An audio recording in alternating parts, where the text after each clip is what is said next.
Jeeva today பார்வையாளர்களுக்கு வணக்கம். இன்றைய நேர்காணலில் அரசியல் ஆய்வாளர், சர்வதேச பகுப்பாய்வாளர், மூத்த பத்திரிகையாளர் ஐயநாதன் அவர்கள். ஐயா வணக்கம். வணக்கம். புவிசார் அரசியல் ஜியோ பாலிட்டிக்ஸுங்கிறது தவிர்க்க முடியாதது. ஏன்னா ஐரோப்பிய கண்டத்தில் நடக்குது, அமெரிக்கா கண்டத்தில் நடக்குது, வளைகுடா நாட்டு பிரச்சனை, இஸ்ரேல் பிரச்சனைன்னு நம்ம இருக்க முடியாது. ஏன்னா இன்னைக்கு உலகம் சுருங்கி போச்சு. உலகத்தின் ஒரு பகுதியில் நன்மை நடந்தால் வருதோ இல்லையோ, தீமை நடந்தால் கண்டிப்பாக அது பொருளாதார நெருக்கடியோ ஏதோ ஒரு வகையில் எல்லா நாட்டையும் பாதிக்கும். அதுவும் இந்தியாங்கிறது ரொம்ப முக்கியமான நாடுங்கனால கண்டிப்பாக நம்மளையும் பாதிக்கும். என்ன ஈரான் அமெரிக்கா இந்த இஷ்யூ ட்ரம்ப் வந்ததுலேருந்தே ஒரு சூடு பிடிக்குது. இடையில போர் நிறுத்தம் அப்படி இப்படின்னு ரொம்ப ஒரு சமாதானமாக போன மாதிரியான ஒரு சூழல் இருந்தது, எல்லாத்தையும் நிப்பாட்டிடுவோங்கிற மாதிரி. இப்போ ஈரான் கிட்ட திருப்பி இவங்க பழைய மாதிரி போட்ட ஒப்பந்தத்தெல்லாம் நிப்பாட்டு, இனிமேல் அணு ஆயுதம் அணுசக்தி எதையும் நீ தயாரிக்க கூடாதுன்னு ட்ரம்ப் சொல்லியிருக்காப்புல. ஆனால் ஈரான் மற்ற வளைகுடா நாடு மாதிரி அடி பண்ணிடுற மாதிரி இல்லை. உன்னால் முடிஞ்சதை நாங்கள் அணு ஆயுதம் தயாரிப்போம், உன்னோட எந்த விஷயமும் இங்கே நடக்காதுன்னு சொல்லியிருக்காங்க. ஒரு ரெண்டு பேருமே முறைச்சிட்டு நிற்கிற மாதிரி இருக்குது. ட்ரம்ப் இறங்கி வருவாரா இல்லை கொமேனி இறங்கி வருவாரா, என்ன ஆகும், எப்படி போகும்னு பார்க்குறீங்க? முதல்ல இந்த ஜியோ பாலிட்டிக்ஸ் அப்படின்றது என்னன்னு நம்மளுடைய நேயர்களுக்கு புரிய வைக்கணும். ஏன்னா அது புரிஞ்ச பத்திரிகையாளர் நீங்கள் தான் பல விவாதங்களை கண்டக்ட் பண்ணியிருக்கீங்க ஒரு நெறியாளராக. நம்ம லோக்கல் பாலிட்டிக்ஸ்ன்னு சொல்லுவோம், நேஷனல் பாலிட்டிக்ஸ்ன்னு சொல்லுவோம். இந்த எல்லைகளை எல்லாம் கடந்து போய் பல நாடுகள் சந்திக்கக்கூடிய ஒரு இடத்துல ஒரு பொருளாதார முக்கியத்துவம், இராணுவ முக்கியத்துவம், அந்த ஒரு கடல் முக்கியத்துவம், இல்லை அந்த வணிக ரூட் அப்படி சொல்லுவாங்க இல்லைங்களா, ட்ரேட் ரூட், அதனுடைய முக்கியத்துவம் கருதி ஒரு நாடு ஒரு நிலைப்பாடு எடுக்கும் இல்லையா, அதுக்கு பிறகு தான் ஜியோ பாலிட்டிக்ஸ். ஸோ அவங்களுடைய நேஷனல் இன்ட்ரெஸ்ட்டை தங்களுடைய எல்லைகளை தாண்டி வச்சு ஒரு நாடு அணுகிறது தான் ஜியோ பாலிட்டிக்ஸ். அந்த அடிப்படையில் தான் அமெரிக்காவுக்கு வெளியில் இருக்கக்கூடிய ஈரான், அவன் அணு ஆயுதம் தயாரிச்சான்னா தயாரிக்க காட்டினா அதையே அமெரிக்காவை சீண்டணும், அவனும் அமெரிக்கா அணு ஆயுதம் வச்சிருக்க கூடாதுன்னு ஒன்றும் சொல்லலை. அமெரிக்கா வச்சுக்கிட்டு அவன் ஒரு 6000 சொச்சம் வார் ஹெட்ஸ் வச்சிருக்கிறான், அணு ஆயுதங்கள் வச்சிருக்கிறான். ஏன் ஈரானுக்கு அது கூடாதுன்னு சொல்றான்? ஏன் இந்தியா அதே மாதிரி இந்தியாவும் சொல்லியிருக்காங்க, இந்தியா வச்சிருக்க கூடாது. இதுக்கு பேர் என்ன அப்படின்னா நான் ப்ராலிஃபரேஷன் ட்ரீட்டின்னு ஒன்று போட்டுக்கிட்டாங்க. அதாவது உலகத்தில் இருக்கக்கூடிய அந்த 5 முதன்மையான அணு ஆயுத வல்லரசுகள் தான் என்ன பண்ணாங்க, அவனுங்க ஐநாவினுடைய பாதுகாப்பு பேரவையில் முடிவுகளை தீர்மானிக்கக்கூடிய வீட்டோ அதிகாரம் பெற்றவர்கள். America, England, France, China, Russia, இந்த 5 நாடுகளும் சேர்ந்து தான் அந்த வீட்டோ பவர் வச்சிருக்கிறாங்க. 20 மெம்பர்ஸ் இருக்கிறான் ஐநாவுடைய பாதுகாப்பு பேரவையிலன்னா செக்யூரிட்டி கவுன்சிலில். இந்த 5 பேரில் ஒருத்தன் அதில் நிறைவேற்றப்படக்கூடிய தீர்மானம் வீட்டோ அப்படின்னு சொல்றாரு, முடிஞ்சு போச்சு. அதுக்கப்புறம் அந்த தீர்மானம் கிடையாது. அப்புறம் நீங்கள் பொது அவைக்கு தான் வரணும். பொது அவைக்கு வரக்கூடியதை என்ஃபோர்ஸ் பண்ணுறதுக்கு ஐநா வர முடியாது, அது மற்ற நாடுகளெல்லாம் சேர்ந்து தான் பண்ணணும். அதனால செக்யூரிட்டி கவுன்சில் ரெசல்யூஷன்றது ரொம்ப முக்கியமானது. அந்த இடத்துல இவங்க 5 பேர் இருக்கிறாங்க. அப்படி இவங்க 5 பேர் சேர்ந்து ஐநாவுடைய பாதுகாப்பு பேரவையில் உருவாக்குனது தான் நான் ப்ராலிஃபரேஷன் ட்ரீட்டி, அணு ஆயுத பரவல் தடை ஒப்பந்தம். இந்த ஒப்பந்தத்தை அவன் என்ன பண்றான், அணு ஆயுதங்களை பெறாத நாடுகள் இந்த 5 நாடுகளுக்கு தாண்டி எந்த நாடு அணு ஆயுதத்தை உருவாக்கக்கூடாது அப்படின்ட்டு. ஆனால் இன்னைக்கு அது பல நாடுகள் உருவாக்கிறதுன்னு வச்சுக்கோங்க. இஸ்ரேல் கிட்ட இருக்குது, பாகிஸ்தான் கிட்ட இருக்குது. எல்லாருக்கும் முன்னாடி இந்தியா அதை 74 அந்த அணு சோதனையை நடத்திருச்சு போகிறான்ல. அதனால அப்பவும் இதே மாதிரி தான் உடனே சாங்ஷன் அப்படின்னு சொல்லிட்டு நம்மளுக்கு எதிராக என்னென்ன பொருட்களெல்லாம் நம்ம சர்வதேச சந்தையிலிருந்து பெறுறோமோ அதுக்கெல்லாம் தடுக்கிற பொருளாதார தடைகளை ஏற்படுத்துவாங்க. ஸோ இதுதான் இப்போ ஈரான் மேலேயே அவங்க பாயறதுக்கான காரணம். ஈரான் என்ன நினைக்கிறான் அப்படின்னோம்னா, நம்மள அந்த ரீஜன்ல மிரட்டக்கூடிய இஸ்ரேலை கட்டுப்படுத்தி வைக்கணும் அப்படின்னோம்னா, அப்போ நமக்கு அங்க ஒரு வலிமையான ஆயுதம் வேணும். அவங்ககிட்ட மிசைல் இருக்குது, எல்லாமே வச்சிருக்கிறான், ட்ரோனை வச்சிருக்கிறான், எல்லாத்தையும் வச்சு அவனால தாக்கு பிடிக்க முடியும், அடிக்க முடியும், நொறுக்க முடியும். ஆனா அணு ஆயுதம் அப்படின்ற ஒரு இடத்துல தான் என்னன்னா, இதுல என்ன அந்த என்பிடியினுடைய முக்கியமானது அப்படின்னோம்னா, நான் ப்ராலிஃபரேஷன் ட்ரீட்டி என்பிடியை பொறுத்த வரைக்கும் என்னன்னா, ஒரு அணு ஆயுத நாடு இன்னொரு நாடு அணு ஆயுதத்தை உருவாக்குவதற்கு உதவக்கூடாது. Okay okay, உதவக்கூடாது. அப்படி உதவுனாங்கன்னா அந்த நாடு என்பிடியை மீறதா ஒரு சர்வதேச ஒப்பந்தம். அது அந்த நாடு தயாரிக்குதோ இல்லையோ இன்னொரு நாடு தயாரிக்க உதவி செய்யக்கூடாது. ஆமா, அந்த நாடு தயாரிக்க கூடாது. ஏற்கனவே அணு ஆயுத தொழில்நுட்பத்தை பெற்ற நாடு இன்னொரு நாட்டுக்கு உதவக்கூடாது. அந்த மாதிரிதான் இப்போ. ஸோ இப்போ இது இந்த உதவக்கூடிய அந்த நாட்டின் மீதே அவங்க அந்த பொருளாதார தடைகள்லாம் விதிப்பாங்க. இப்படிலாம் அதுல இருக்கு. ஸோ இப்படிப்பட்ட ஒரு சூழல்ல தான் இவங்க என்ன பண்ணாங்க, ஒரு 6 நாடுகள் சேர்ந்து ஈரானுடைய முன்னாடி, ட்ரம்ப் முன்னாடி ஆட்சிக்கு வர்றதுக்கு முன்னாடியே அவங்க என்ன பண்ணாங்க, ஒரு ஒப்பந்தம் போட்டுக்கிட்டு, நீ அணு ஆயுதத்தை அமைதி வழிக்கு தான் நீ பயன்படுத்தணும், மின்சாரம் தயாரிக்க, அது இதுக்காக பைடன் காலத்துல. ஆமா ஆமா, பைடனுக்கு முன்னாடி, பைடனுக்கு ட்ரம்ப்புக்கு முன்னாடி இருந்த காலத்துல அது பேசி அந்த ஒரு ட்ரீட்டி ஒன்றத்தை போட்டாங்க. அந்த ட்ரீட்டில இருந்துட்டு அது வந்துட்டு கட்டுப்படுத்தக்கூடியது ஈரான் ஒத்துக்குச்சு. ஒத்துக்கிட்டோம்னா அதன் மீதான பொருளாதார தடையெல்லாம் நீக்கிறாங்க. அதுக்கப்புறம் இவர் ட்ரம்ப் என்ன பண்ணாரு, அதெல்லாம் முடியாது, நான் வெளியேறேன்னு சொல்லிட்டு வெளியேறினாரு.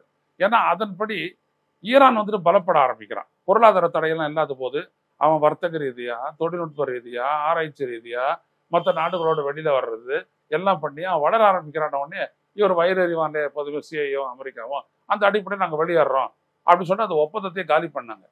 இன்னைக்கு அவன் என்ன சொல்றான் அப்படின்னா, இப்ப அதுக்கப்புறம் என்னாச்சு, சரி வெளியேறிட்டல, இதுக்கு மேல என்ன எதுவும் கட்டுப்படுத்தாது அப்படின்னு சொல்லிட்டு அவன் என்ன பண்ணிட்டான், அந்த அணு ஆயுதத்தை தயாரிக்கிறதுல ஒரு முக்கியமானது என்னன்னா வெப்பன் கிரேடு புளுட்டோனியத்தை உருவாக்குறது. இப்போ சாதாரணமா புளுட்டோனியம் வந்துட்டு இந்த வெப்பன் புளுட்டோனியம் அப்படின்றது என்ன அப்படின்னோம்னா, இந்த யுரேனியத்தை பயன்படுத்தி நம்ம உருவாக்குறோம், அது ஃபியூவல் ஆக்குறோம் இல்லையா, அப்போ அந்த ஃபியூவல்ல அந்த என்ஜின் இருக்குது இல்லையா, அதுக்கு தான் புளுட்டோனியமா மாறுது. அந்த புளுட்டோனியம் அதாவது வெப்பன் கிரேட் அதை ஹார்னஸ் பண்ணணும், அதை செழுமைப்படுத்தணும். அந்த தொழில்நுட்பம் அப்படின்றது தான் வந்துட்டு ரொம்ப முக்கியமானது. அந்த தொழில்நுட்பத்தை வந்துட்டு ஈரான் டெவலப் பண்ணிட்டான். அதுக்கு தொழில்நுட்பம் அமெரிக்காட்ட இல்லையா? இல்ல, அது தொழில்நுட்பன்றது யாருக்கிட்டையுமே நிக்காதுங்க. தொழில்நுட்பன்றது என்னன்னா அப்படியே நீங்க நூலை பிடிச்சிக்கிட்டே போனீங்க போயிடும். இது எப்படி அந்த ஒரு கட்டம். ஈரான் சின்ன நாடு, அமெரிக்கா வந்து அவனோட தொழில்நுட்பத்தை பார்த்தானே அவ்வளவு பயப்படுறான். அந்த காரணம் என்ன அப்படின்னம்னா, இப்போ இந்தியா ஏழை நாடு, ஆனா இங்க பாத்தீங்கன்னா விஞ்ஞானிகள் நிறைய இருப்பான். வங்கதேசம் ஒன்றும் இல்லாத நாடு, அங்கிருந்து ஒரு 10 பேர் பாத்தீங்கன்னா நாசால இருப்பான். படிப்பு ஒண்ணுதான். அதாவது இது எப்படி அந்த கட்டம்லாம் இருக்குல்ல, கட்டம் போட்டு நடுவில் வந்துட்டு எரி இருக்கும், பூனை எப்படி போனா அது பிடிக்கலாம்னு சொல்லிட்டு இப்படி விட்டுலாம் வரோம் இல்லையா, இந்த மாதிரிதான் வந்துட்டு கடைசியில் வந்துட்டு தொட்டுடலாம். இப்ப இந்தியா கிட்ட வந்துட்டு முதல்ல பாத்தீங்கன்னா இந்தியா கிட்ட அணு உலையே கிடையாது. ஆனா இவன் கொடுத்து உதவுனான், யாரு, கனடா கொடுத்து உதவுனான். அந்த ரியாக்டரை வச்சுக்கிட்டு தான் நம்ம வந்துட்டு பிஆர்சி பார்க்குன்னு சொல்லுவோம், பாபா அட்டாமிக் ரிசர்ச் சென்டர்ல நம்ம டெவலப் பண்ணிட்டு ஆமா பண்ணோம். ஏன் அப்படின்னா கட்டாயம் அணு ஆயுதம் இல்லைன்னா நம்மளால எதிர்காலத்தில் தாக்கு பிடிக்க முடியாது இந்தியா ரிப்பப்ளிக் அப்படின்னு சொல்லிட்டு அப்ப இருந்த பாபா அவர் என்ன பண்ணாரு. அதுக்கப்புறம் வந்தவங்க எல்லாருமே வந்துட்டு அதை ஒரு முக்கியமா எடுத்துக்கிட்டு அது ஒரு ப்ராஜெக்டா எடுத்துக்கிட்டு அதுக்காக உருவாக்கப்பட்டதான் Indira Gandhi centre for atomic research Kalpakkam. நம்மளுடைய கல்பாக்கத்துக்கு வந்துட்டு எந்த விதமான சர்வேலன்ஸும் உட்படுத்த முடியாதுன்ட்டோம் நம்ம. ஏன்னா அங்கதான் நம்ம வேலை செய்யறோம். நம்மளுக்கான வெப்பன் கிரேடை உருவாக்கக்கூடிய இடத்துல பார்க்குக்கு அப்புறம் இது ரொம்ப முக்கியமான இடம். மற்ற இடத்துலலாம் வந்துட்டு பார்த்தீங்க அப்படின்னா அது சமூக பயன்பாட்டிற்கான அணுசக்திகள் தான். புரியுதுங்களா? அங்கே பயன்படுத்தப்பட்ட யுரேனியத்தில் அந்த எஞ்சியக்கூடிய கழிவுகளை வந்துட்டு அப்படியே கொடுத்துடணும், கணக்கு காட்டணும். அது சர்வதேசத்துக்கு இன்டர்நேஷனல் அட்டாமிக் எனர்ஜி ஏஜென்சின்னு இருக்கும், IAEA அப்படின்னு சொல்லிட்டு ஒன்று அமைப்பு. அதுக்கிட்ட நம்ம கணக்கு காட்டணும், இவ்வளோ பயன்படுத்தினேன், இவ்வளோ இருக்கிற ரெசிடியூ அப்படின்னு சொல்லி அதை காட்டணும். ஆனால் இங்கே அது கிடையாது. இங்கே நம்ம வெப்பன் கிரேடு புளுட்டோனியத்தை நம்ம உருவாக்கி வச்சிருக்கோம். நம்மகிட்டயும் 40-60 அணுகுண்டு இருக்குதுன்னு வச்சுக்கோங்க, போடுறதுக்கானதெல்லாம் இருக்குது, டெலிவரி சிஸ்டமும் நம்ம கிட்ட இருக்குது, எல்லாமே இருக்குது. ஸோ இப்போ என்ன அப்படின்னோம்னா, இப்போ இந்த இடத்துக்கு வந்துட்டு அவன் வந்துட்டான், அந்த டெக்னாலஜியை வந்துட்டு இவன் டெவலப் பண்ணிட்டான். யார்? ஈரான். டெவலப் பண்ணனோடனே அதுக்கப்புறம் வந்துட்டு அணு ஆயுதம் அப்படின்றது ஒரு சும்மா அதுக்கப்புறம் கேப்சூலிங் தான், அது பண்ணக்கூடிய அளவுக்கு அவன் வந்துட்டான். ஸோ இதை வந்துட்டு தெரிஞ்சுக்கிட்ட உடனே என்ன பண்றான் இஸ்ரேலு, நம்ம இஸ்ரேல் கிட்ட என்ன அப்படின்னோம்னா என்கிட்ட சின்ன லெவல்ல அணு ஆயுதம் இருக்குது அப்படின்றான். சும்மா நான் லோக்கலா பயன்படுத்துற அளவுக்கு ஊசி வெடின்னு சொல்லுவான் இல்லையா, நீ லட்சுமி வெடி வச்சுதான் நான் உன் மேல ஒரு ஊசி வெடி அடிக்க மாட்டேனா அப்படின்ற மாதிரி அவன் சின்ன சின்ன அணு ஆயுதங்கள்லாம் தயார் பண்ணி வச்சிருக்கான். ஆனா அவனுக்கு இருக்கிற ஒரே த்ரெட் யார் அப்படின்னோம்னா ஈரான் தான். அப்ப ஈரானை முடக்கிறதுக்கு அவன் அங்க போறான். யாரு? யூதன் வந்துட்டு அமெரிக்கா கிட்ட போறான். அமெரிக்கா கிட்ட போன உடனே அவங்க 2 பேரும் சேர்ந்து நீ இதில் இறங்காத, நான் பாத்துக்கிறேன்ட்டு அவன் சொல்றான். ஏன்னா சர்வதேச அமைதின்றான். சர்வதேச அமைதிக்கு எதிராக அணுகுண்டு வச்சிருக்கிறது சர்வதேச அமைதிக்கு எதிரானதுன்னா அமெரிக்கா வச்சுட்டு இருக்கணும் 8000 வார் ஹெட்டு, நீ அழிச்சு போட்டுட்டுல பேசணும். அது இந்த நாட்டில் வந்துட்டு அது ஒரு நேரத்தில் இதை சொன்னது நான் 4 மீட்டு அணிசரா நாடுகள், இந்தியா அதில் ஒரு தலைமை பொறுப்பில் இருந்துச்சு. இப்போதான் அது கிடையவே கிடையாது. எல்லாத்தையும் அழிச்சு ஒழிச்சுட்டு எல்லாரும் அமெரிக்கா பக்கமும் ரஷ்யா பக்கமும் போய் சாஞ்சிட்டா முடிஞ்சு போச்சு. ஸோ இப்போ இதான் இங்கே பிரச்சனை. இப்போ அவன் என்ன சொல்றான், என் பாதுகாப்பு, என் செக்யூரிட்டிக்கு நான் பண்றேன். இல்ல, அணுசக்தியை ஒரு நாடு எதனால பாதுகாப்பு நினைக்குது? ஒரு வல்லரசு, ஒரு சூப்பர் பேரழிவு அப்படிங்கிற ஒரு தேசிய பெருமிதம். அது இல்ல, பெருமிதெல்லாம் ஒண்ணும் கிடையாது. அடிச்சா நான் நடிச்சிடும். இப்ப நம்ம வச்சிருக்கோம், நமக்கு ஒரு பாதுகாப்பு வேணும். ஆமா, அப்ப எல்லா நாடுமே அமெரிக்கா பார்த்து பயந்துதான் அணுசக்தி வச்சிருக்கு. அமெரிக்காவோட மிகப்பெரிய எதிரி யார் உலகத்துக்கு? இல்ல, இப்போ ஒரு சாதாரண பாகிஸ்தான் கிட்ட அப்துல் கலாம் சொன்னதான் சொன்னேன், இந்தியாவுக்கும் பாகிஸ்தானுக்கும் ஏன் பெரிய போர் வரல அப்படின்னு கேட்டாங்க. ஏன் வரல தெரியுமா? நம்மகிட்டே அணு ஆயுதம் இருக்குது, அவங்ககிட்ட அணு ஆயுதம் இருக்குது, அதனால தான் நம்ம போகல அப்படின்னாரு. இது இங்க கேட்ட பத்திரிகையாளர்களுக்கெல்லாம் மூஞ்சில பீச்சகையை வச்ச மாதிரி ஆகிப்போச்சு. எல்லாரும் திருப்பிட்டாங்க. அணு ஆயுதம் அப்படின்றது என்னன்னா ஒரு த்ரெட்டு. நீ என்ன அடிச்சன்னா அதே வேகத்துல இருக்கு. ஆமா. இப்போ வந்துட்டு பாத்தீங்கன்னா ஒரு கிலோ டன்ல இருக்கிறத வந்துட்டு மெகா டன் வரைக்கும் தூக்கிட்டு போனோம் நம்ம அணு ஆயுதத்துல. அப்போ 1998 நடந்த சோதனையில வந்துட்டு அதான் நம்ம பண்ணோம். அந்த பண்ணும்போது தான் எல்லாரும் பொது பொருளாதார தடையெல்லாம் விதிச்சாங்க. அமெரிக்கா ஒரு ஸ்டெப் மரபுனா அவங்க சோதனை பண்ணது அணு ஆயுதமே இல்லைட்டாங்க. உடனே என்ன பண்ணாங்க, நம்மளுடைய நியூக்ளியர் சயின்டிஸ்ட் இந்திரா காந்தி ஒரு முறை சோதனை பண்ணாங்கல்ல, அது 74 பொக்ரான். அது வந்துட்டு போக்குறான். இவங்க 99 வாஜ்பாய். ஆமா ஆமா. இது வந்துட்டு ஃபியூஷன் டிவைஸ், அது fission device. Okay okay. Fission அப்படின்னா வெடிக்கக்கூடியது. ஃபியூஷன்னா முதல்ல அந்த அப்படியே அந்த அணுக்கள்லாம் கருக்கள்லாம் ஒன்னா சேர்ந்து பவர்ஃபுல்லா ஆகி வெடிக்கும். ஒன்னா சேரும் அப்புறம் வெடிக்கும். அந்த மாதிரியான ஹெவி பவர். அது பண்ணிட்ட உடனே நாங்க வந்துட்டு அதை சிமுலேட் பண்ணோம். எப்படி பண்ணோன்றதை சொல்றோம்னு சொல்லிட்டு அங்கங்க நகரத்துக்கு நகரம் போட்டு என்ன பண்ணிட்டாங்க, atomic energy, Indian atomic energy கமிஷன்ல அவங்க என்ன பண்ணிட்டாங்க, டெமான்ஸ்ட்ரேட் பண்ணி காட்டினாங்க. நான்லாம் போயிருந்தேன், அண்ணா பல்கலைக்கழகத்துக்கு போயிருந்தேன். அப்போ இங்க இருந்த சேர்மன் வந்துட்டு எனக்கெல்லாம் ரொம்ப ஃப்ரெண்டு தான். நான் அந்த எஸ்டாப்ளிஷ்மெண்ட்டோட ரொம்ப இதாக நான் எல்லாத்தையும் கேட்டுக்கிட்டு தெரிஞ்சுக்கிட்டேன். நான் அது தமிழ்ல எழுதுவோம் அப்படியே. அந்த மாதிரி நம்ம அது பண்ணோம். அது 2 விதமானது. ஒன்று அணுசக்தியை பண்றது, யுரேனியத்தை பயன்படுத்துறத பாதுகாப்பான பயன்பாட்டு கொண்டு போறது. அது முடியாதுன்னா சொல்லுவாங்க. அதுக்கு கொண்டு போயிட்டு ஓரளவு சாதிச்சு தான் வந்துட்டு 2வது ஸ்டேஜுக்கு நம்ம வந்தோம். 3வது ஸ்டேஜ் எல்லாம் கூட போயிட்டோம். அந்த ஆராய்ச்சியெல்லாம் கூட நடக்குது. பட் அது நம்ம இன்னொரு நாள் பேசுவோம். இப்போ அந்த மாதிரி ஒரு நிலையில தான் நம்ம 98 வந்துட்டு அந்த ஃபியூஷன் டிவைஸை நம்ம வந்துட்டு டெஸ்ட் பண்ணோம். இது எதுக்கு அப்படின்னோம்னா, சீனா நம்மளை அடிச்சான் அப்படின்னோம்னா அவன் அடிக்கிறதுக்கு இணையான பதிலடி நம்ம கொடுக்கணும். இதுக்கு பேர் தான் வந்துட்டு என்ன அப்படின்னோம்னா டெட்டரண்ட்னு சொல்லுவாங்க. நீ என்ன 200 பவுண்டு வெயிட்ல குத்தன அப்படின்னோம்னா நானும் ஏ வெயிட் தானடா, நான் 210 பவுண்டு நான் அடிப்பேன் திருப்பி அப்படின்றது தான் தரேன். இதை நான் வந்துட்டு அப்போ இருந்த இந்தியன் அட்டாமிக் கமிஷனுடைய சேர்மனா இருந்த அனில் ககோட்கர்கிட்டே நான் உறுதிப்படுத்தினேன். அவன் அடிக்கிறான், ஒரு பெரிய அணுகுண்டை போடுறான் அப்படின்னோம்னா அதுக்கு இணையான சக்தி வாய்ந்த அணுகுண்டை நம்ம கிட்ட இருக்கேன்னா that is the meaning of deterrent. That means we will hit back with equal power அப்படின்னாரு. சார் நான் அதை பப்ளிக்ல சொல்லாமா? No, it is for you அப்படின்னு சொல்லிட்டு என்னை மட்டும் விட்டாங்க, மற்ற யாரையும் கிட்ட விடலை. அப்படியாப்பட்டவர் ஆட்டம் சயின்டிஸ்ட்ல வந்து ரொம்ப முக்கியமானவர் அனில் ககோட்கர். அவர் தான் சொன்னாரு, நம்ம வந்துட்டு யுரேனியம் கேட்டு போனோம், அவனுக்கு நம்ம மேல வந்துட்டு அணு உலையை திரிச்சிட்டாங்க அப்படின்னு அவர் சொன்னவர் மன்மோகன் சிங் காலத்துல. ஸோ ஆக என்ன அப்படின்னம்னா, உன்னுடைய பாதுகாப்புக்கு எப்படி அட்டாமிக் எனர்ஜியை நீ பயன்படுத்துறியோ நானும் அதே மாதிரி என் பாதுகாப்புக்கும் பயன்படுத்துவேன், என் எனர்ஜி நெட்டுக்கும் பயன்படுத்துவேன் அப்படின்றான் ஈரான். ஸோ இதுதான் இங்க பிரச்சனை. ஸோ அப்ப என்ன பண்றான், நீ வந்துட்டு அப்படின்னா இஸ்ரேலுக்கு த்ரெட். அந்த வீட்டோ ஒப்பந்தம் இதெல்லாம் சொல்லி கொஞ்சம் நிப்பாட்டி தானே இருந்தது ஈரான். கொஞ்சம் நில்லுங்கப்பான்னு அப்போ வந்துட்டு இருந்தாங்க. கண்காணிப்புக்குள்ள கொண்டு வந்துருவான். நீ பண்ணலாம், ஆனா அந்த சென்ட்ரிஃபியூகல்ஸ் அப்படின்னு சொல்லுவான், அதெல்லாம் நீ வந்துட்டு டெவலப் பண்ணக்கூடாது. புரியுதுங்களா? அந்த என்ரிச்மெண்ட் ஆஃப் யுரேனியம் அப்படின்றது இருக்கு. அந்த என்ரிச்மெண்ட்லாம் பண்ணக்கூடாது. நீங்க அது பண்ணணும் அப்படின்னா அவனுடைய கண்காணிப்புல தான் பண்ணணும். அவனுடைய ஆள் வருவான். ஸோ சீக்கிரட்டா பண்ணக்கூடிய உன்னோட ஆராய்ச்சி அப்படின்றது வெளிப்படையா இருக்கும், அவனுக்கு தெரியும். அந்த மாதிரி இவர் வெளியேற்ற உடனே அவன் தொடங்க ஆரம்பிச்சிட்டான், எல்லாத்தையும் பண்ண ஆரம்பிச்சிட்டான். ஸோ உள்ள வந்து நல்லா தெரிஞ்சுக்கிட்டாருன்னு வச்சுக்கோங்க. இவன் என்ன சொல்றான், அமெரிக்கா எனக்கு எல்லா இடமும் தெரியும், நான் அடிப்பேன் அப்படின்றான். இஸ்ரேல் சொல்றான் எனக்கு அடிப்பான்னு தெரியும், நான் திருப்பி அடிக்கிறேன் அப்படின்னா என்னால் அடிக்கும். அவன் என்ன பண்ணிட்டான், ஒரு பவர் சென்டர் ஆயிட்டான். ஹெஸ்புல்லாக்கும் பின்னாடி இருக்கிறது ஈரான். ஆமா. அப்புறம் ஊதிஸ்க்கு பின்னாடி இருக்கிறதும் ஈரான் தான். அப்புறம் இந்த ஏமன் சப்போர்ட் பண்ணல ஹவுதியா. யாரு? ஏமன் சப்போர்ட் பண்ணல ஹவுதியா. அவங்க ஏமன்ல இல்ல இது ஒரு தனி படை பண்றாங்க. இன்னொரு பக்கம் பாத்தீங்க அப்படின்னோம்னா அங்க இருக்கிற அந்த பாலஸ்தீன அவங்க அந்த கெரில்லாஸ் அவங்களுக்கு சப்போர்ட் பண்றதும் ஆர்ம்ஸ் கொடுக்கறதும் வந்துட்டு பாத்தீங்கன்னா ஈரான் தான். புரியுது? ஹமாஸோடய நட்போட தானே இருக்கிறாங்க. ஆமா, ஹமாஸ்லாம் இவங்க உருவாக்குறது தானே.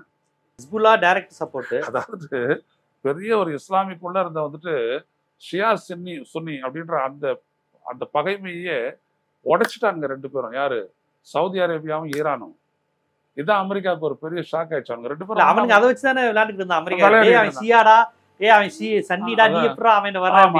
2 பேரும் ஒண்ணா வந்துட்டாங்க, ஒரு டேபிள்ல வந்து உட்காந்துட்டாங்க. உட்கார்ந்து எடுத்து தான் சொன்னாங்க, ஒரு போர் நிறுத்தம் இல்ல, போர் நிறுத்தத்துக்கு அப்புறம் பாலஸ்தீன கொஸ்டினுக்கு சொல்யூஷனை காட்டணும், 2 நேஷன் தியரிக்கு வா, சொல்யூஷனுக்கு வா அப்படின்னு சொல்லிட்டு சவுதி சொல்லிட்டான். சவுதி சொன்னதான் கட்டார் சொல்றான், எல்லாருமே சொல்றாங்க, ஜார்டன் அவன் இவன் எல்லாருமே சொல்ல ஆரம்பிச்சாங்க. ஸோ இதுக்கு பின்னாடி இருக்கிற பலம் வாய்ந்த சக்தி யாருன்னா ஈரான் தான். இப்போ ஈரானுக்கு பின்னாடி இருக்கிற பலம் வாய்ந்த சக்தி யாருன்னா இப்போ சீனா. சீனா? ஆமா, அவனுக்கு ஃப்ரெண்ட்ஷிப் ட்ரீட்டி போட்டாங்க. அப்படியா? ஆமா ஆமா ஆமா, நீ தொட முடியாது அவ்வளவு சீக்கிரமா. சீனா ஈரான் என்ன மாதிரியான தொடர்பு? காரணம் என்ன அப்படின்னா, அவனுக்கு வந்துட்டு அவனுடைய ட்ரேட் அவன் எனக்கு எக்ஸ்போர்ட் பண்றான். ஓகே. சீனா இவன் வந்துட்டு கொடுக்குறான், எடுத்துக்கோ கேஸ் எடுத்துக்கோ. இப்ப இந்தியாவுக்கு கேஸ் தான் இல்லையா, ஈரான் அமெரிக்காவை எதிர்க்கணுங்கிறதுக்காக வரக்கூடிய கூட்டணியான்னு கேக்குறேன். இல்ல, அது இல்ல, பொருளாதார ரீதியாகவும் அது தேவையில்லை. இப்போ இந்தியாவுக்கு கொடுத்தா அந்த வாய்ப்பை, இந்தியா வந்துட்டு என்ன பண்ணிச்சு, அமெரிக்காவுடைய ப்ரெஷர்ல வந்துட்டு ஈரான் கிட்ட கேஸ் எடுத்துட்டு வருது. 7 பில்லியன், அது $700 கோடி. அது இந்தியா ஒப்பந்தத்தை கைவிட்டுருச்சு. கைவிட்ட உடனே அவனுக்கு தூக்கி கொடுத்துட்டான் சீனாக்கு. சீனா கொடுத்துட்டா சீனாவோட ஒரு நட்புக்கு போயிட்டான். ஏன்னா இந்த மாதிரி இருக்கிறீங்க அப்படின்னு சொல்லிட்டு ஈரான் சொல்லி பேசினான். மோடி அப்படியே, அதாவது அமெரிக்காவோட நீ இருக்கிறான்னா அமெரிக்காவுடைய நண்பன்னா அமெரிக்காவுடைய எதிரி உனக்கு எதிரி. இப்ப நமக்கு தேவையில்லாத பிரச்சனை இது. ஆமா, நமக்கு பக்கத்துல இருக்க சீனாவை தேவையில்லாம போயிட்டு நேஷனல் இன்ட்ரெஸ்ட்னு பேசுறாரு ஜெய்சங்கர். எல்லாம் வந்துட்டு என்ன அப்படின்னா சும்மா உதட்டளவு வாய்வு போச்சாரம், அதெல்லாம் கிடையாது. அப்படின்னா நீ ஈரான் கிட்ட நம்ம கேஸ் வாங்கிருக்கணுமே, அது நமக்கு லாபமும் கூட. ஆமா, பக்கத்துல இருக்கிறான் அவன். டாலர் வாங்க கூடாதுன்னு ஒரு போர்ட்டை வேற கொடுத்துறான், நீ டெவலப் பண்ணி வச்சுக்கோன்னு. அங்கிருந்து பொசுக்குன்னு இப்படி வந்துடலாமே மும்பை ஹைக்கு வந்துட்டு, இப்படி மும்பைல எடுத்தாந்துட்டு இறக்கிக்கலாமே. எல்லாம் புஷ் இல்ல. பொதுவா ஈரான் ரஷ்யாவுக்கு நல்ல நட்பு இருக்குன்னு தானே சொல்றாங்க. ரஷ்யாவுக்கு இருக்குங்க. ரஷ்யாவெல்லாம் நம்ப முடியாதுங்க. ரஷ்யா வந்து உள்ள ரஷ்யாவை நம்ப முடியாது. ஆமா, புதின நம்ப முடியாது. நம்ப முடியாது, யாரையும் நம்ப முடியாது. ட்ரம்பின் நண்பர்னு பாக்குறீங்களோ? அதெல்லாம் ட்ரம்ப் எல்லாம் ஒண்ணும் கிடையாது. அவங்க 2 பேருமே பாத்தீங்கன்னா, நான் அதெல்லாம் சொல்லக்கூடாது சொன்னேன். அவங்க ஒரே முட்டை பேசுறாருன்றவங்க. என்னை பொறுத்த வரைக்கும் அவங்களாம் ஒரு லீடரே கிடையாது. யார் புதின சொல்றீங்க? புதினையும் சொல்றேன், ட்ரம்பையும் சொல்றேன். அவங்களுக்கு எல்லாம் ஒரு ஒரு வியூலாம் கிடையாது, ஒரு பெரிய விஷன்லாம் எதுவுமே கிடையாது. இவங்களுக்கெல்லாம் அவங்க 2 நாட்டிலேயே அவங்க பண்ணக்கூடிய விஷயம்லாம் இன்னைக்கு ட்ரம்ப் பொருளாதார ரீதியாக பண்ணிட்டு இருக்கிற அனைத்தும் ஒரு கட்டத்தில் அவனுக்கு திருப்பி அடிக்க போகுது பாருங்க. ஒரு நாட்டை கபலீகரம் பண்ணுவேன்றான், நான் வந்துட்டு காசாவை கையில் எடுப்பேன்றான், அதை வந்துட்டு நான் டூரிஸ்ட் ஸ்பாட்டை ஆக்குவேன்றான், அது அப்படி நான் கனவு காண்றேன் அப்படின்றான். என்னது இது லூசுத்தனமா இருக்குது? யாருடைய மண்ணு, யாரு கனவு காண்றது? இப்படி யாராவது பேசுவானா? ஐஸ்லாந்தை நான் எடுத்துக்குவேன்றான், கிரீன்லாந்த வாங்கிடலாம் அப்படிங்கிறப்ப. அந்த மாகாணம் என்ன மாகாணம்? ஒரு இது கனடாவுடைய ஒரு இது, கனடாவே வாங்கிக்கிறேன், கனடாவே இணைச்சிடணும். நடக்காது. பட் அவன் அந்த மாதிரி போறான். அவன் ஒன்னே பாருங்க, இந்தியா மதர்லாம் அப்படின்லாம் பாஸ் அப்படிலாம் சொல்லல, பாத்துக்கோ நீ எனக்கு இங்க வச்சானா நான் உனக்கு அங்க வைப்பேன் அப்படின்னு சொல்லிட்டான். இப்ப அந்த ஒரு ஹாட்லைன் எடுத்ததனுடைய ரெப்ரசன்டேஷன் தான் இப்ப புதுசா வந்திருக்கிற பிரதமர்.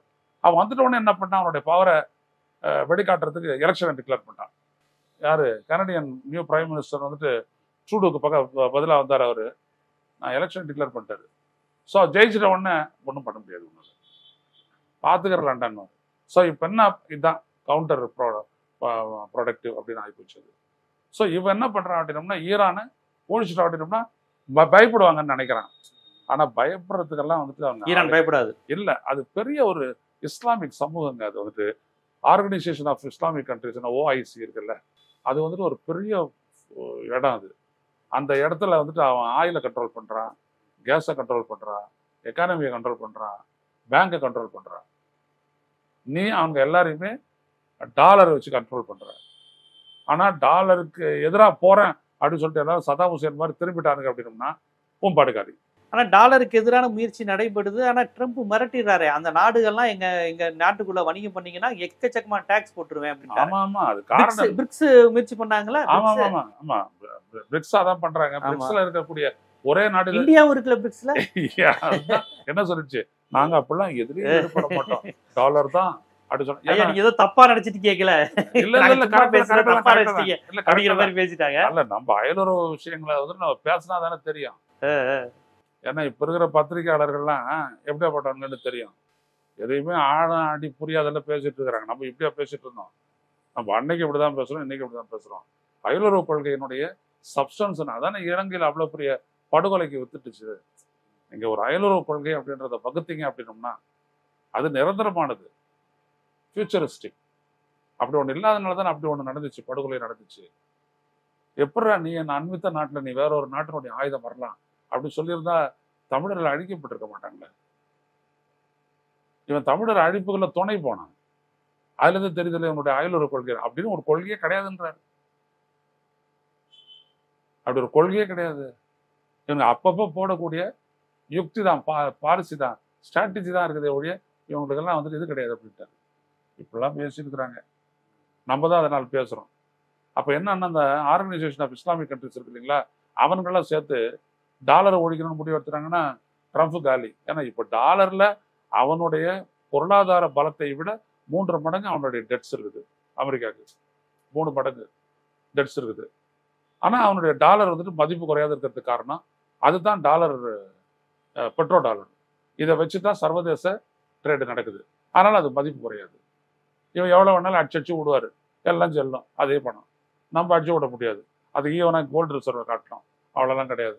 ஸோ நம்மளுக்கு வந்துட்டு டிவேல்யூ பண்றான். ஸோ அப்போ என்ன ஆகுதுன்னு பார்த்தீங்க அப்படின்னா, ஒரு அச்சுறுத்தல் மூலமா அவனை பணிய வச்சு, அதன் மூலமா அங்க இருக்கிற நாடுகள் எல்லாத்தையும் பணிய வச்சு இஸ்ரேலையும் காப்பாத்திக்கிட்டு டபுள் கேம் ஆடல. பொருளாதார ரீதியான பலன் தான் அது. ஆனா ஊதிஸ் என்ன பண்றான், இஸ்ரேல் வந்துட்டு பாலஸ்தீன் அடிக்கிறான், நான் உன்னுடைய ட்ரேட் அடிப்பேன்.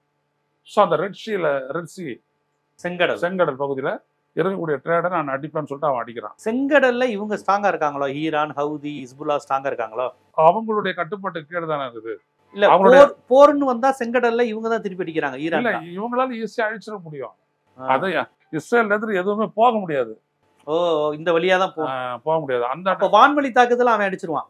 இல்ல வான்வழி தாக்குதல் பண்ணா இவங்க கவுண்டர் பண்ண. இன்னைக்கு எதுவுமே ஆயுத பலத்தை வச்சு நீங்க எதுவும் ஜெயிக்க முடியாது. டெக்னாலஜி தான் இன்னைக்கு. அது தட்டி சுப்பீரியர். அது வந்து ஐஓடின்லாம் இவன் வச்சிருக்கானே. இவன் என்ன வேணாலும் நீ வச்சுக்கோ. இப்ப முன்னாடியாவது ஆளு சாவணும், ஒரு ஏர்கிராஃப்ட் எடுத்துட்டு போயிட்டு குண்டு வீச. இப்பதான் ட்ரோனை வச்சுட்டு குண்டு வீசிட்டு இருக்கானே. பேஜர் டக்கு டக்குன்னு வெடிச்சுச்சே. ஆமா எடுத்து அவன் பேஜர் வச்சு. ஹமாஸ் ஏதோ பண்ணாங்களே பேஜர்ல டப்பு. ஆமா நானோ டெக்னாலஜின்னு வந்துட்டதுக்கு அப்புறம் பாத்தீங்கன்னா சின்ன அளவிலான தாக்குதல் நடத்துறாங்க. ஸோ இப்படியாப்பட்ட ஒரு போர் தான் நடக்குது. ஸோ இப்படிப்பட்ட சூழல்ல தான் அந்த ஜியோ பாலிட்டிக்ஸ்னு சொல்லிட்டு அந்த மிடில் ஈஸ்டை கண்ட்ரோல் பண்ணக்கூடிய, பொருளாதாரத்தை கண்ட்ரோல் பண்ணக்கூடிய, ஸ்ட்ராட்டஜிக்காக இஸ்ரேலை காப்பாற்றக்கூடிய ஒரு திட்டத்தை வந்து ட்ரம்ப் போடுறாரு. ஆனால் நினைக்கிற மாதிரி அவரெல்லாம் தாக்கிட முடியாது. கூர்மைப்பட்டுச்சு அப்படின்னா சீனா உள்ள வருவான். ஏன்னா அவனுடைய நட்பு இவனுக்கு. ரஷ்யாவும் ஈரானுக்கு சப்போர்ட்டா தானே இருக்கும். இல்ல ரஷ்யா சப்போர்ட் பண்ணுவான், வாயில தான் சப்போர்ட் பண்ணுவான், பெருசா இறங்க மாட்டான். அவன் கொஞ்சம் அமெரிக்கா சப்போர்ட்ல தான் இருக்கான், ட்ரம்ப் ஆதரவுல தான் இருக்கான். இல்ல அவங்க ஒரு மாதிரி அது வேற விதமா நடுநிலையா இருந்துட்டு போயிருவாங்க. இல்ல நடுநிலை எல்லாம் கிடையாது, அது ஒரு ஃபோர்ஜரி. சும்மா அப்படின்னா எப்படி அவன் வந்துட்டு இப்போ உக்ரைனோட பூந்தானே, அதுல என்ன ஜஸ்டிபிகேஷன் இருக்குது? உக்ரைன் யாரோட இருக்கணும்ன்றது அவனுடைய முடிவுங்க. இறையாண்மைன்றப்போ அது அவனுடைய முடிவு. அதை தடுக்க நீ யாரு? எப்படி நீ போயிடலாம்? அது இல்ல இப்ப அந்த விஷயத்திலயும் ட்ரம்ப் ரஷ்யாவுக்கு தானே சப்போர்ட் பண்ணியிருக்காரு. ஜெலன்ஸ்கியை தானே மிரட்டி இருக்காரு. ஜெலன்ஸ்கியை தான் மிரட்டி இருக்கான். ஆமா, காரணம் என்ன அப்படின்னோம்னா, அவனுக்கு வந்துட்டு ஓரளவுக்கு நீ என்ன நாடிதான் நீ நிக்கணும் அப்படின்ற மாதிரி சொல்றான். இவர் என்ன பண்ணிட்டாரு, நேட்டோக்குள்ள வர்றதன் மூலமா அந்த ஐரோப்பிய ஒன்றியம் பலப்படுது. ஏன்னா ஹிட்லர் ஏன் வந்துட்டு உக்ரைனை பிடிக்கணும்னு சொன்னாங்க, அதுகிட்ட இருக்கக்கூடிய வளங்கள், கோதுமை வளம், அது அந்த காலத்துல. இந்த காலத்துல பாத்தீங்கன்னா ரேர் எர்த்துன்னு சொல்லக்கூடிய மிக மிக ஒரு கிடைக்காத சில கனிம வளங்கள் பார்த்தீங்கன்னா, ஒரு 32 கனிம வளம் இருக்குது அப்படின்னு, 36 கனிம வளம் இருக்குன்னா 25 வந்துட்டு உக்ரைன்ல இருக்குது. ஓகே, அதுதான் அமெரிக்கா புரிவிக்குது. அதனால தான் மைன் வச்சு நான் எல்லாத்தையும் கொண்டு போறதுக்கு நீ இடம் கொடு அப்படின்னு சொல்றாங்க. வேற ஒன்றும் இல்லை. அமெரிக்க பொருளாதாரம் இந்த வெர்ஜ் ஆஃப் கொலாப்ஸ் தான் எல்லாமே. அப்போதான் என்ன பண்றான், அவனை முட்டு கொடுக்குறதுக்காக ஐரோப்பிய ஒன்றியம் ஜெலன்ஸ்கியோட வந்து நின்ட்டாங்க. உனக்காகவே நாங்கள் எல்லாத்தையும் வந்துட்டு பேசிட்டு இருக்க முடியாது, நீ என்ன கேட்ட முடிவு எடுத்த, நீ பேசிட்டு போட மென்டல் அப்படின்ற மாதிரி அவங்க தனியாக முடிவு எடுத்துறாங்க. இதான் உண்மை. ஸோ இதுதான் இந்த இருக்க ஜியோ பாலிட்டிக்ஸ். இந்த ஜியோ பாலிட்டிக்ஸ்ல வந்துட்டு இந்த வரையறையை மீறும் போது இட் மே பிகம், அதாவது அப்படியே ஒரு பெரிய ஒரு போரா மாறலாம். அந்த பகுதியில் விட்டு ஒரு போரா மாறலாம், இல்லை அதையும் தாண்டியும் ஒரு போரா மாறலாம். ஏன்னா ஆயுதம் வச்சுட்டு இருக்கிறான்ல, அந்த ஆயுதம் வந்துட்டு சும்மா இருக்காது, அந்த மாதிரி அது. ஆனா நீங்க சொல்றீங்க இந்த இஸ்லாமிக் ஆர்கனைசேஷன், இஸ்லாமிய வங்கிகள்லாம் சொல்றீங்க, அந்த ஐஎஸ்ஓ இதெல்லாம் சொன்னீங்க. வங்கிகளை கண்ட்ரோல் பண்ணக்கூடிய இவனுடைய ஃபண்டு சொல்றேன். முஸ்லிம்ஸ்க்கு நீங்க அமெரிக்காவில் இருக்கக்கூடிய பெரும் வங்கிகள்லாம் இருக்கக்கூடிய பெரிய முதலீட்டாளர், பெரிய வைப்பு நிதி வச்சிருக்கிறவரு, அவரெல்லாம் பாத்தீங்கன்னா சவுதி, பெரும் பணக்கார நாடுல அவன்.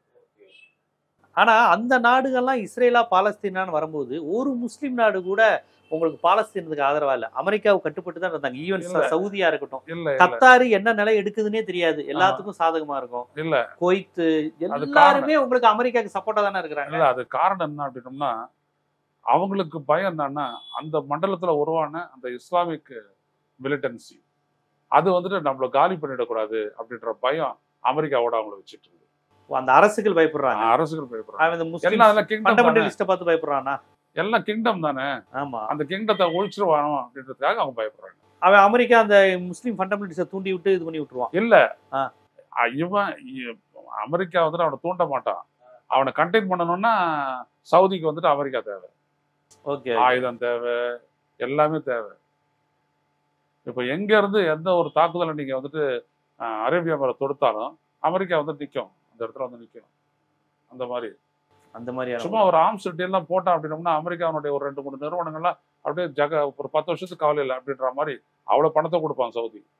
கண்டிப்பா ரொம்ப ஒரு முக்கியமான ஸோ ஒரு இது அரசு. இப்படிப்பட்ட ஒரு இடத்துல தான் வந்துட்டு பாத்தீங்கன்னா இதை வந்துட்டு ரொம்ப எச்சரிக்கையா கையாளலை அப்படின்னோம்னா அந்த ஜியோ பாலிட்டிக்ஸை திஸ் வில் லீட்ஸ் டு ஒரு ஹை ஸ்கேல் வார். அதுக்கப்புறம் அது என்ன வேணாலும் ஆனா, ஏன்னா சைனாவுடைய கட்டுப்பாட்டில் நார்த் கொரியா இருக்குது, அவன் எங்கத்தையும் வேணாலும் பட்டனை தட்டி விட்டு போயிட்டே இருப்பான். அது எங்கன்னா போயிட்டு வெடிக்கும் சவுதுக்கு. இல்ல வடகொரியாவோட ட்ரம்ப் ஒரு மாதிரி பேச்சுவார்த்தையே ஒரு மாதிரி maintain பண்றாரு. போனாரு அவங்க ஒத்துக்கல அதுக்கெல்லாம். இல்ல தென்கொரியாவே அமெரிக்காவுக்கு எதிரா இருக்கும். இப்ப அவங்க இல்ல அவனும் சீனா என்ன ஜப்பான் என்ன சொல்லிட்டான்னா எங்களுக்கான பாதுகாப்பை நாங்க முடிவெடுத்துக்கிறோம்ட்டான். அமெரிக்கா கட்டுப்பாட்டு இல்ல. ஏன்னா அமெரிக்காவுக்கு அவங்க அவ்வளவு கொட்டி கொடுக்க வேண்டியதா இருக்குது பாதுகாப்புக்காக. அமெரிக்காவால ஒன்றும் பண்ண முடியல. இல்ல அவனுடைய அவன் நியூக்ளியர் டிவைஸ் நிறைய செட் பண்ணிட்டான், நிறைய டெவலப் பண்ணிட்டான், தடுக்க முடியலையே அமெரிக்காவால. காரணம் என்னன்னா பின்னாடி வருகிறான். அவனை கேள்வி கேட்டான், அப்போ நீ இஸ்ரேலை கண்ட்ரோல் பண்றியான்னு. இஸ்ரேல் கிட்ட 260 250 வார் ஹெட் இருக்குது, நியூக்ளியர் வார் ஹெட்ஸ் இருக்குது. அப்போ இதான் இங்க பிரச்சனையே. இல்ல இப்ப அமெரிக்க ஆதரவு தென்கொரியா, அமெரிக்காவோடு ஒன்றிணைந்து பின்னி பிணைந்திருந்த ஐரோப்பியா, இது எல்லாமே இப்ப அமெரிக்காவுக்கு ஒரு எதிரான நிலையில இருக்கிறாங்க. காரணம் என்னன்னா அமெரிக்கா எடுக்கிற முடிவு அமெரிக்காவுடைய ஜியோ பாலிட்டிக்ஸ் ஏற்ற மாதிரி எங்களை வளைக்க பாக்குற அப்படின்றது தான். இவர்ல தள்ளி தள்ளி விடுறாரு ட்ரம்ப் ஐரோப்பா எல்லாத்தையும் வெளியே. இல்ல அவர் தள்ளி விட்டாலும் கடைசியில அது எங்க போய் நிற்கும். ஐரோப்பிய ஒன்றியம் அப்படின்றது தான் வந்துட்டு மார்க்கெட்ல பெரிய மார்க்கெட்டு.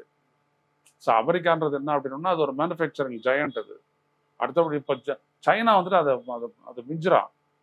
அமெரிக்காவை தாண்டி வளர்றதுக்கான எல்லா விதமான இன்னைக்கு சீனாவால இன்னொரு நாட்டினுடைய துணையின்றி எல்லா விதமான தொழில்நுட்ப ரீதியான சாதனையும் செய்ய முடியும், மேம்பட முடியும் எல்லா துறையிலையும். புரியுதுங்களா? நீங்க ஒரு ஏஐல நீங்க ஒண்ணு காட்டினா அவன் ஒன்று காட்டுறான்.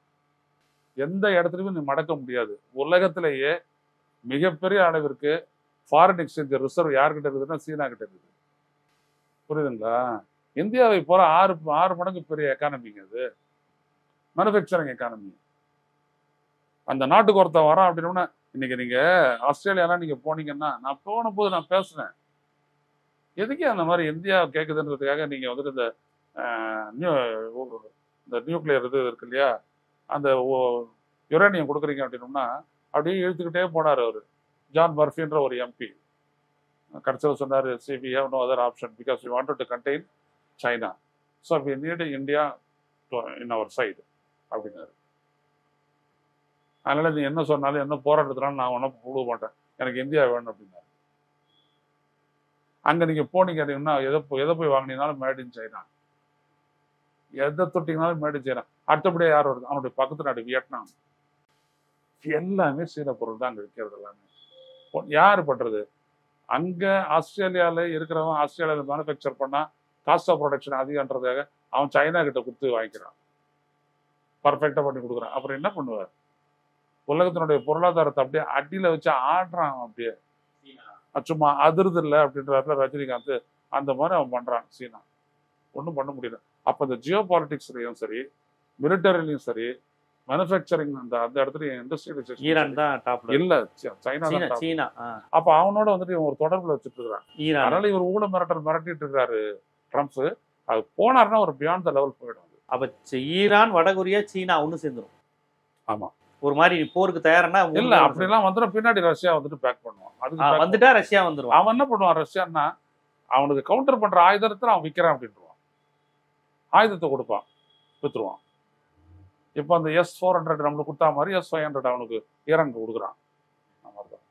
கண்டிப்பா ரொம்ப முக்கியமான ஒரு புவிசார் அரசியலை பேசியிருக்கீங்க. நம்ம இயக்குகிற பொருளாதாரத்தை என்னென்ன நாடுகள், எதனுடைய பரிவர்த்தனைகள், என்னென்ன மாதிரியான மிரட்டல்கள், என்ன மாதிரியான முதலாளித்துவ நாடுகளுடைய கெஞ்சல்கள், மிரட்டல்கள்லாம் நம்மளை அறியாமல் தீர்மானிச்சுக்கிட்டு இருக்கு. எங்கோ ஒரு நாட்டை தயாரிக்கிற அணுசக்திக்கும் நமக்கும் விலைவாசி உயர்வுக்கும் உள்ள தொடர்பு என்ன?